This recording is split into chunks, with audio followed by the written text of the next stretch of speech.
ఇక్కడికి వస్తుంది ఇదా ఈ మార్క్ వస్తే పక్కన వెళ్తుంది అంటే మనకి ఎరగరగా ఉన్నప్పుడు దీన్ని యూజ్ చేస్తారు. మ్యాథ్స్ సాధారణంగా అవి యూజ్ చేయరు. పార్కింగ్ లైట్ ఇవన్నీ చూసారా, ఇవన్నీ పైపులే, మొత్తం బ్యాక్ బకెట్ పైపులు తాలూకు ఇవి 5 పైపులు ఉన్నాయి కాబట్టి ఇవన్నీ బ్యాక్ బకెట్. ఈ పైప్ అనేది అడ్జస్ట్మెంట్ చేసుకుంటుంది అటు ఇటు రన్నింగ్లో. ఇది ఈ పైపులు వచ్చేసరికి ఇక్కడ మనం చూసుకోవాలి పైపులు ఏ పైపు ఏ స్టిక్ వెళ్తుంది అనేది. ఈ 2 పైపులు వచ్చేసి చివరి స్టిక్ వెళ్తాయి, ఈ 2 వచ్చేసి భూమికి వెళ్తాయి, ఈ 2 వచ్చేసి లోడు అరలోడ్కి వెళ్తాయి. ఇవి కూడా గ్రీజ్ నిప్పులే చూసారా, ఇవి లాగా వచ్చేసి ఇవి గ్రీజ్ నిప్పులే. ఇది వచ్చేసి రైట్ సోయింగ్, ఇది వచ్చేసి లెఫ్ట్ సోయింగ్, ఆపోజిట్. ఇది సోయింగ్ అంటారు, ఇది సోయింగ్ డ్రమ్ములు ఇవి 2.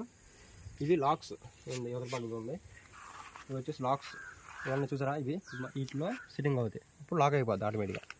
రోడ్డు మీద స్పీడ్కి వెళ్ళినప్పుడు బకెట్ జంపింగ్ రాకంటే లాక్, ఓకేనా.